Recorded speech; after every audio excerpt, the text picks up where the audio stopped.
Muy buenas noches, hoy es lunes 13 de abril de 2026, estamos en Política para Adultos en vivo desde el Teatro Soco. Escuchen el ambiente que hay esta noche acá.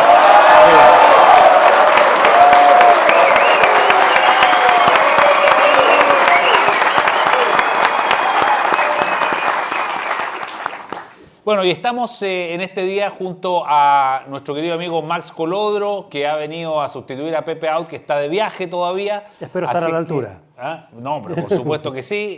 Gran figura, gran amigo del libro y por supuesto, como siempre, don Gerardo Varela. Así que un aplauso para los dos por estar de nuevo con nosotros.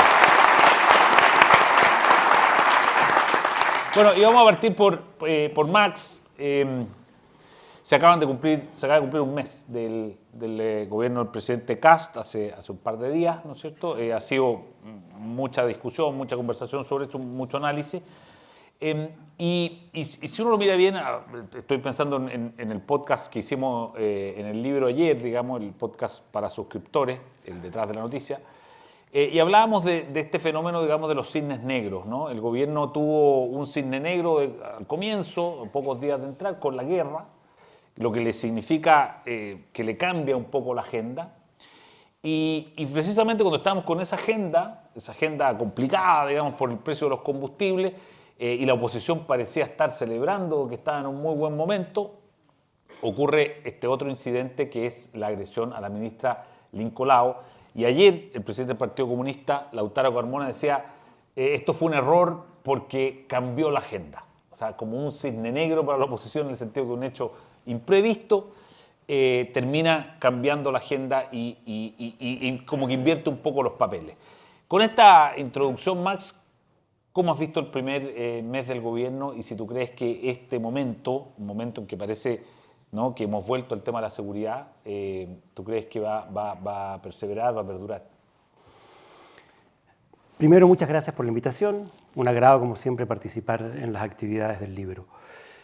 Para mí este mes ha sido poco sorpresivo, salvo por el tema de la guerra y sus implicancias económicas en Chile. Yo creo que el gobierno, de alguna manera, no ha hecho nada distinto a lo que hacen todos los gobiernos en el primer mes. Es un proceso de instalación. El Estado es un aparato complicado, grande, más allá de que se nombren ministros, que hayan estado nombrados previamente, los ministros, subsecretarios, jefaturas de servicio. Instalarse en el Estado es un proceso complicado. Uno, de alguna manera, se sorprende de que se le exija a un gobierno que lleva un mes, es decir, que está todavía en instalación y cuyas políticas públicas, en rigor, todavía no empiezan a implementarse, que uno le exija resultados a ese gobierno. Es algo que, de alguna manera, tiene poco sentido. Pero yo creo que lo que cambió efectivamente el eje y sobre todo el estado de ánimo de la gente es el impacto del alza de los combustibles. Yo creo que ese es el antes y el después de esta instalación. Yo creo que el gobierno, más allá de si había alternativas técnicas, no soy economista, pero más allá de si había la posibilidad de que esto tuviera mayor gradualidad o que fuera parcial y de alguna manera se entregaran los recursos para compensar un poco el golpe que iba a ser esta alza, yo tengo la sensación de que el gobierno hizo, no solo desde el punto de vista económico, sino que desde el punto de vista político, hizo lo que había que hacer.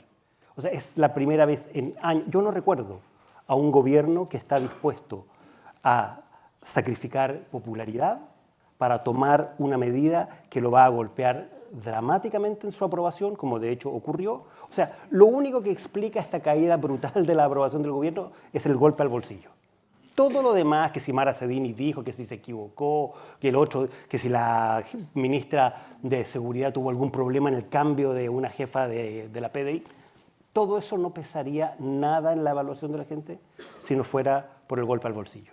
Lo que cambió dramáticamente el estado de ánimo y lo que tiró al suelo las expectativas es el efecto de la decisión política que el gobierno toma de no subsidiar el salvo en el transporte público. Y la medida a mí me parece correcta. O sea, creo que era, dada la situación fiscal que el país estaba viviendo y que está viviendo, subsidiarle la benzina a los particulares me parecía un despropósito completo. Y por lo tanto creo que el gobierno... Y a las empresas. Bueno, y a las empresas, el gobierno hizo lo que tenía que hacer. El gobierno subsidió a la gente más modesta, subsidió el transporte público, que era lo que había que hacer. Pero además el gobierno logró, paradójicamente, algo muy positivo. Este gobierno venía con expectativas sobrecalentadas de manera muy irresponsable. Yo creo que uno de los grandes problemas, de los grandes déficits que tuvo la campaña de José Antonio Kast fue el inflar expectativas. Y hoy día las expectativas se fueron al suelo. El gobierno tiene que partir de cero. ¿Y eso te parece bien? Eso me parece estupendo. O sea, que las expectativas hoy día estén en el suelo y que el gobierno tenga por delante todavía 4 años y tenga prácticamente 3 años sin el procesos electorales, bueno, el gobierno va a tener que empezar a trabajar. Solo puede crecer. O sea, el gobierno hizo algo muy importante. El gobierno consiguió, por una decisión política y una decisión, a mi juicio, técnicamente también correcta, hizo que el país se estrellara contra la realidad rápidamente y a partir de ahora el país tiene que empezar a funcionar sabiendo cuál es la realidad. Mira, interesante. Déjame... Mira... Aplauso espontáneo recibe. No, por eso que esto se llama política para adultos. Estamos tratando como adultos Mira, a los ciudadanos. muy bien. Déjame la segunda parte, digamos, el segundo cisne negro, como le llamo yo, el tema de la agresión a la ministra Lincolao. Tú fuiste ministro de Educación y, por tanto, entiendes, conoces bien un poco el tema. ¿Qué tan grave es? ¿Qué posibilidad tiene esto de quedarse instalado en la agenda? ¿Cuál es el diagnóstico que haces tú? ¿Por qué ocurrió lo que ocurrió? ¿Qué piensas de eso, Gerardo? A ver, si fuera un hecho aislado hubiera sido menos impactante. Recordemos que a la Isquia Sichel la agarraron a balazo en Temucuicui. Esto es algo menor, digamos. Importante, relevante. Yo apenas asumí, me tocó inaugurar el año académico de la Universidad de Chile. Tenía que estar a las 12 en la Universidad de Chile, a las 10:30 me llama Ennio Vivaldi. El rector de la época, y me dice, ministro, hemos recibido amenaza y no podemos garantizar su seguridad. Así que yo le pediría que piense si quiere venir o no. La Universidad de Chile está cruzando la calle en Ministerio. Claro. Yo estudié en la Chile. Mi papá, mi abuelo, mi suegro, somos todos de la Chile. Soy hincha de la U.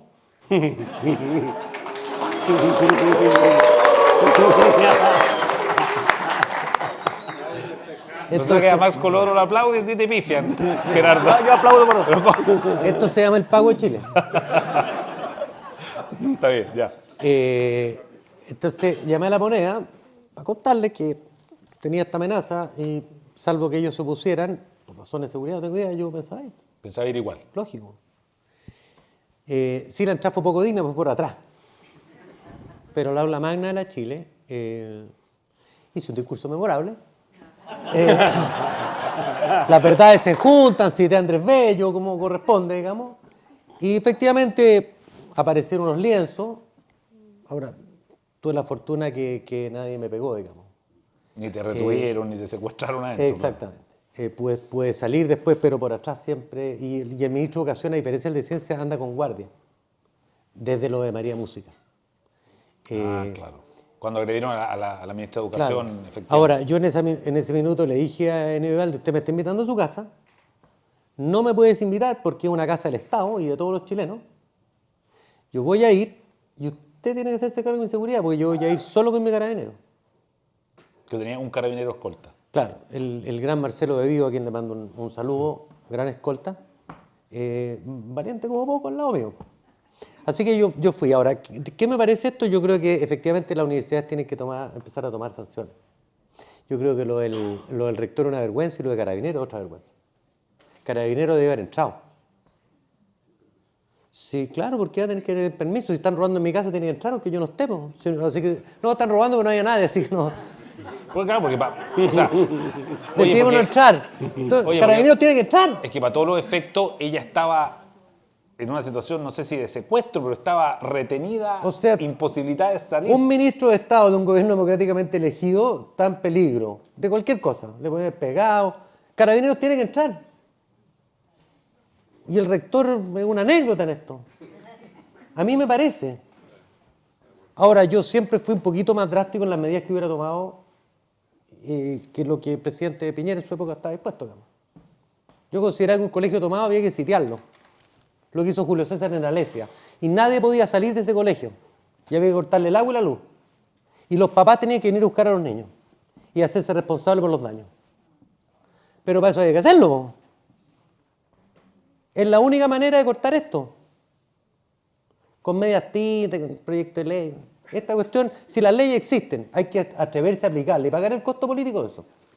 Ya, pero la ley te lo permite. Sí, pues. Tú, si el colegio está tomado, tú no vas a entrar violentamente, tú simplemente sitias alrededor y se empiezan a salir cuando estén aburridos. Y aquí están los padres, vienen a buscarlos los padres, son colegios, son colegiales. ¿Estás seguro que empiezan a salir? ¿Y por qué ¿Sí, no? ¿Cuánto rato puede estar sin comer? ¿Y por qué no se podía hacer eso? ¿O por qué no se...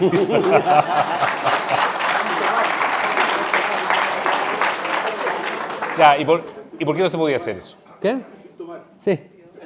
O sea, no puede entrar alcohol, no La puede universidad es más complicado, pero un colegio. Pero hay que atreverse. Y que llega la prensa y uno tiene que estar ahí. Pues.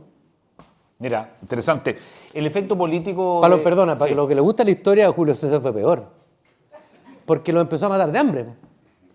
Y cuando Vercingetorix los suelta a la tierra de nadie. Profesor San Francisco me corrige. Los suelta a la tierra de nadie. A todos los viejos, los ancianos, las mujeres, los niños. No los dejó pasar. Se murieron de hambre ahí en la tierra de nadie. Claro. Así ganó y conquistó la Galia.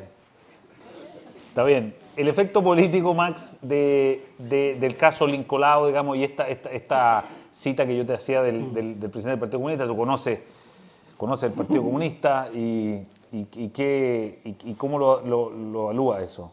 Porque alguna persona, perdón, para completar la frase, algunas personas evalúan lo de Lautaro Carmona como una declaración que tiene ciertos revites complejos, porque él dice, fue un error político. Hay gente que dice, bueno, esto es un problema moral, digamos, más que político, no lo sé.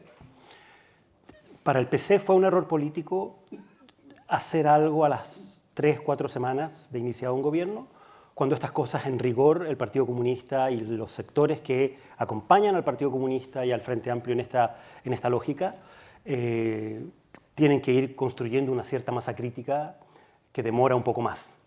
Fue lo que ocurrió con Sebastián Piñera en el primer gobierno. El movimiento estudiantil irrumpe violentamente en el segundo año del gobierno, y es lo que ocurrió también con el estallido social. El estallido social también irrumpe en el segundo año. Yo creo que en eso Lautaro Carmona tiene razón. Se les adelantó la ansiedad, pero en ese sentido, en el sentido de fondo, aquí no hay ningún cisne negro. Esto es un cisne blanco.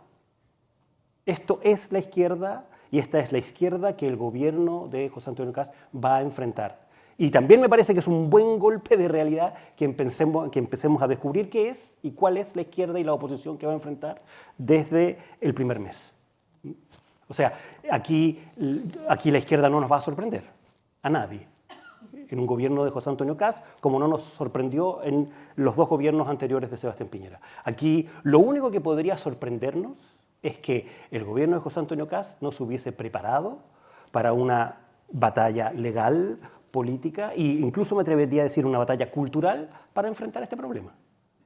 Este es un problema que yo me atrevería a decir, esto era lo único de lo que no había ninguna duda que iba a ocurrir en un gobierno, no solo de José Antonio Kast, en cualquier gobierno de derecha o de centro derecha. Ahora, lo que sí, Max, hoy día, efectivamente, a diferencia de lo que fue la época del estallido, que por supuesto esto nos trae reminiscencia, hay una opinión pública que está muy clara, digamos, o sea, 70% de apoyo a medidas de disciplina en los colegios, hay repudio a la violencia. Yo estoy de acuerdo, yo creo que hay hoy día un estado de ánimo y hay prioridades que han cambiado, entre otras cosas producto del deterioro que ha vivido el país a raíz del estallido social, de las consecuencias que ha vivido el país a raíz de las cosas que ocurrieron hace 6 años atrás.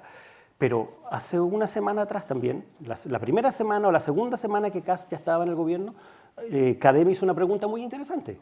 Le preguntó a la gente si apoyaba las manifestaciones estudiantiles que ya habían empezado a ocurrir en Santiago al menos. Claro. El 40% del país las apoyaba a 2 semanas de iniciado el gobierno. 40% uno podría decir que votó por Janet Jara. Nosotros somos un país que en el contexto actual del planeta tiene a un 42% de gente que vota por una candidata marxista-leninista. Ese es el país en el que estamos. No hay otro. O sea, esto de que, claro, en Hungría, que vivieron lo que es 40 años de comunismo, los tres primeros candidatos son de derecha y suman el 95%. Es cierto, la noticia es que perdió Orbán. Pero los tres primeros candidatos eran de derecha y sacaron un 95%. La izquierda sacó un 3%. Bueno, en Chile es un país donde una candidata militante del Partido Comunista, una candidata que es capaz de decirte en un foro que Cuba es una democracia diferente, saca un 42%. Entonces, el país tiene que estar preparado para esto. Aquí el único al que no le puede pasar una sorpresa es al gobierno. Al único que no... O sea, yo sinceramente, después de lo que fue el movimiento estudiantil del 2011, 1 año y medio de movilizaciones, la gente no se acuerda de lo que fue eso. Con el centro que se destruía todos los jueves en la tarde. ¿Sí? Y con total impunidad. Bueno, después un estallido social en el segundo gobierno. O sea, el gobierno es de José Antonio Kast, lo que no va a tener es derecho a decir, me pillaron por sorpresa. Oye, a propósito de lo que mencionó Orban, tú conoces bien el caso de Hungría en general, Gerardo.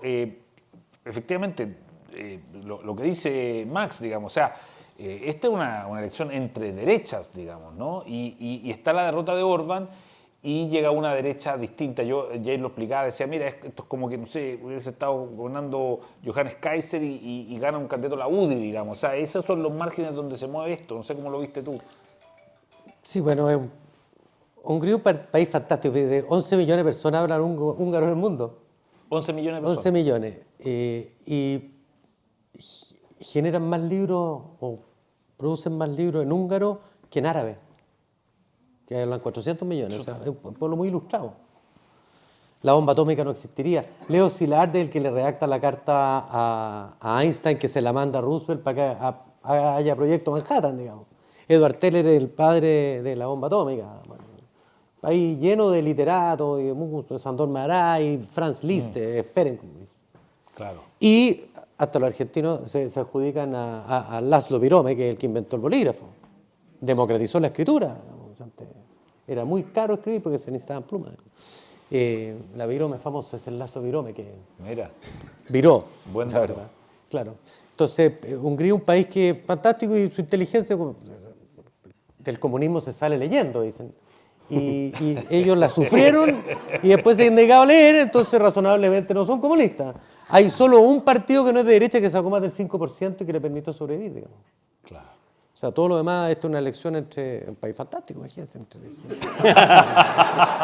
Yo me sentiría muy cómodo en ese país. Si te ganó la autoexilia. derecha europeizante versus Orban, que es más bien un nacionalista un poquito más furibundo, digamos. Claro.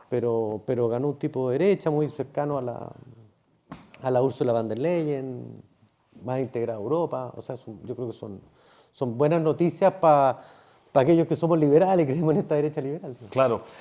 Oye, hablando de liberales y derecha liberal, el otro tema, antes que se nos vaya el tiempo, que vamos a tener esta semana, o sea, pasado mañana, más o menos a esta hora, el presidente Kast va a hacer una cadena nacional y va a presentarle al país su famoso proyecto misceláneo, por llamarlo de alguna manera, reconstrucción, como queramos decirle, y que es una cuarentena de proyectos de ley que buscan, yo creo que hacerse cargo de la promesa de un gobierno de emergencia nacional que va desde lo laboral, lo educacional y, por supuesto, lo económico, donde en lo económico, la noticia que ha capturado un poco la previa de esto, antes de conocer de qué se trata, es el tema de los impuestos, que el gobierno ha dicho que sí va a bajar los impuestos corporativos, y esto ha generado una discusión político-ideológica donde la izquierda, la oposición dice, lo que va a hacer este gobierno es bajarle el impuesto a los ricos, digamos, mientras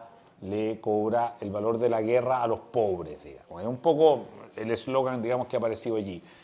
¿Cómo estás mirando eso, Gerardo, y sobre todo el tema este de la baja de impuestos y cómo tú le das la posibilidad, digamos, a la oposición que pueda jugar ahí? Lo que pasa es que aquí hay una discusión político-moral económica. Para la izquierda los impuestos es un tema moral, es un castigo al éxito. Y es bueno aplicar impuestos porque es plata para el Estado que se redistribuye. Da lo mismo que las cifras hablen de que el Gini no se mueve antes y después de distribuciones, digamos. Para la derecha, en cambio, siempre lo mira como un tema técnico, económico. Para la derecha hay una dimensión moral. Toda persona tiene derecho a conservar aquello que produce, digamos.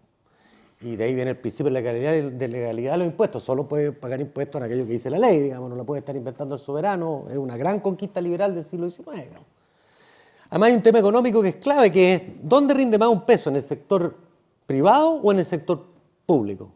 Ese peso que en el sector privado tiene libertad para invertirse, para asignarse a otro lado, cambiar de lugar, es un peso muy libre versus el peso en el sector público que está absolutamente dirigido, está en el presupuesto fiscal, solo puede gastarse en eso, sujeto a 500 restricciones, incluso van a hacer un mal negocio si está en el presupuesto, pero hay que gastarlo. Es un peso de gasto, ¿no? En general no un peso de inversión. Entonces, para la gente que somos de derecha creemos que el peso siempre en el sector privado es mucho más útil, necesario y progresista que en el sector público. Y finalmente está la discusión de tasas. Yo creo que efectivamente Chile lo primero que necesita es reintegrar. Porque el sistema tributario chileno estaba concebido originalmente, y esto fue yo creo que Hernán Vigil que lo pensó, como un sistema de impuesto al gasto. Y por eso que solo se pagaba el extranjero que llevaba la plata fuera de Chile, pagaba impuesto adicional, o el chileno cuando gastaba, todo lo que reinvertía no se gastaba. Y eso permitió tasas de crecimiento notables en Chile. La izquierda esto no lo entendía y no le gustaba, y a los políticos en general no les gusta que la plata esté en el sector privado o en el sector público, porque la plata que llega al sector público efectivamente la gastan ellos, y los aplausos se los llevan ellos. Entonces, esto de que yo tomo un peso del sector público y se lo entrego a alguien, que es fantástico. Me aplauden a mí y no al pobre contribuyente. Como los municipios que se ponían a hacer fiesta, digamos, más claro, fiesta o sea, que siempre va a haber un acuerdo más o menos transversal en la clase política en aumentar impuestos, no en bajarla. Son pocos los héroes, porque efectivamente es plata que viene del sector privado y que se va al gasto público, en empleados, en operarios, o sea, ¿cuánto se gasta en el... Hoy día yo creo que 1 de cada 7 chilenos trabaja en el sector público. Eso es un poder político muy fuerte. Es 1 millón de votos. Decide cualquier elección los empleados públicos en Chile. Entonces, yo creo que lo primero es tratar de lograr estabilidad tributaria. Había ayer una entrevista a un presidente de un banco muy buena que hablaba de que la estabilidad era importante. Ese mismo presidente está ofreciendo crédito ahora para pagar impuestos. Los que necesita. Los que necesita. Era una entrevista muy citada en el Mercurio. Sí, la estabilidad tributaria yo creo que es relevante y por eso hay que reintegrar. Y por supuesto bajar el impuesto a los adultos mayores en sus casas. Yo ya me estoy acercando a esa edad, así que estoy feliz. Y en esto una promesa de campaña. Y hoy día criticaban mucho al ministro, no fue ministro, fue presidente del Banco Central, a De Gregorio por sus declaraciones. Yo creo que ha sido tergiversado De Gregorio. Lo que dijo es lo que hace cualquier persona razonable. Si la casa de usted le queda grande, véndala y achíquese a alguna edad, digamos. No dijo que vendiera la casa porque no podía pagar las contribuciones. Ahora, efectivamente, si las contribuciones son caras, no puede ser una buena razón para cambiarse de casa las contribuciones. Pero lo están mirando al revés porque en política siempre se toman las opiniones ajenas de la peor forma posible y no la mejor. Yo creo que ese es el caso. Pero efectivamente yo creo que es bueno que nadie... La variable de contribuciones no sea una variable para que la gente no pueda seguir viviendo en la casa que quiere vivir siempre. Claro. Bueno, es parte de la discusión de los impuestos también. ¿Cómo lo ves, Max, el tema este? Yo no soy experto obviamente en temas de impuestos, pero desde el punto de vista de la variable política, creo que el gobierno efectivamente va a enfrentar inevitablemente un mal escenario para esa discusión. Efectivamente, con los combustibles, después del alza que tuvieron, aparentemente este jueves vamos a tener de nuevo alza de combustibles, más acotada, pero de nuevo un alza de combustible. Vamos a empezar a experimentar ya fines de abril, mayo, el efecto en la inflación en general. Entonces, en un contexto en el que la gente va a tener que empezar inevitablemente a apretarse el cinturón, una discusión sobre bajarle el impuesto a las empresas y a los ricos, entre comillas, creo que va a ser muy difícil para el gobierno desde el punto de vista comunicacional y desde el punto de vista político. Ahora, eso es curioso porque en general los impuestos los pagan los ricos, si los pobres no pagan impuestos. O sea, se los suben los ricos, los pagan los ricos andan en auto, los ricos son los que pagan impuestos, en todos los países. Es muy raro que, no, este es un impuesto que es solo para los pobres. No existe esa cuestión. Estoy de acuerdo. El problema es que el contexto efectivamente hace que esta discusión que podría haber sido una discusión más bien técnica, se transforme ya no solo en una discusión política, sino que más bien en una discusión sobre una caricatura política. Y yo creo que en eso el gobierno va a tener que saber calibrar muy bien cuánto de este conjunto de propuestas que va a hacer el día miércoles, cuánta energía política y cuánto tiempo le dedica a la discusión sobre impuestos en un escenario difícil y cuánto le dedica a todo lo demás. Porque lo que no le puede ocurrir de nuevo al gobierno es que esto se transforme en el caballito de batalla y que si no se aprueba el alza de impuestos se caiga todo lo demás. Eso es un riesgo que el gobierno no debiera correr. Y tu pronóstico, digamos, o tu consejo sería dividirlo, porque eso es lo que plantean algunos. Hay quienes dicen, no, esto tiene que mantenerse junto hasta el final porque está la zanahoria y el garrote. ¿No? Porque lo que están pidiendo hoy día muchos partidos de Chile es, oiga, ponga más zanahoria y no puro garrote. Y el punto es que si tú separas y dejas la zanahoria por un lado, el garrote por el otro, te aprobar la zanahoria y el garrote no. Yo creo que va a depender de cómo se vaya instalando este debate y de cómo el gobierno vaya midiendo la temperatura, de cuáles son las cosas que tiene viabilidad para poder sacar efectivamente, al menos ahora en esta discusión y en este contexto, y cuáles no. O sea, efectivamente, esta es una propuesta, son muchos temas, por lo que yo entiendo, bien diversos, no son ni siquiera son solo temas económicos, hay temas de otra índole, de otra naturaleza. Salud, educación, trabajo, mucho. Entonces, condicionar todo a todo, si se cae uno, se cae todo, bueno, el gobierno va a tener que escoger muy bien qué tipo de estrategia política y sobre todo de estrategia de negociación legislativa hace respecto de los temas. Sí. Gerardo, para terminar, porque no te pregunté al principio, porque te saqué el tema, de lo que considera el primer mes del gobierno, ¿cuál es tu mirada de lo que ha sido estos primeros 32 días? Yo creo que efectivamente ha estado muy marcado por el tema combustibles, porque tú te querías instalar, tenés tu agenda, tu proyecto, la luna de miel y te llega un choque externo descomunal. Pienso que fueron poco pedagógicos en la forma que lo explicaron. En general yo creo que la gente lo ha entendido, yo creo que no bajó tanto para lo que era esperable, digamos, con un alza. En la encuesta, dices tú. En la encuesta, porque además hizo lo que era políticamente, o sea, económica y desde el punto de vista de política pública correcto, que es, ¿sabe qué más? Vamos a volver a los orígenes de nuestro sistema económico-social, que es la realidad se traspasa, la realidad económica se traspasa a nuestras vidas cotidianas y a los que se ayudan con esta red social es a los más pobres. Pero la red social no puede transformarse en una hamaca, donde esté todo ahí medio echado. No, es una ayuda social que va a la parafina, que efectivamente viene el invierno y es bueno que... Pero no hay subsidio ni a las empresas que son... Cualquier empresa normal, más o menos, no sé, entre un 25 y 30% del costo de mano de obra, otro 25 o 30% de energía y el resto de otras cosas. O sea, ahí está el fuerte. Y en laboral ya aumentaron los costos grandemente y ahora combustible, bueno, eso se va a notar en la actividad económica, salvo que se bajen impuestos. Pero las economías son ecosistemas, lo que uno altera en una parte afecta en otro y eso es lo que yo creo que Jorge Quiroga es extraordinariamente inteligente y tiene que salir a explicar un poquito más.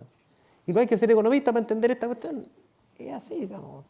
Todo afecta y las expectativas afectan. Y hoy día, lamentablemente, a cargo del país más poderoso del mundo y el ejército más poderoso del mundo, hay un señor que es impredecible y que lo que hace causa efecto. Ahora, queremos creer que la guerra va a terminar luego y que el mundo está mejor con Irán sin armas nucleares que con Irán con armas nucleares. Bueno, parece que el título de este programa se hubiese hecho para este momento que estamos viviendo, política para adultos, sí. Ni más ni menos. Max Colodro, Gerardo Varela, muchas gracias. Gracias a ustedes por estar ahí. El Líbero, la realidad como no la habías visto. Haz que estos contenidos lleguen más lejos haciéndote miembro de la Red Líbero.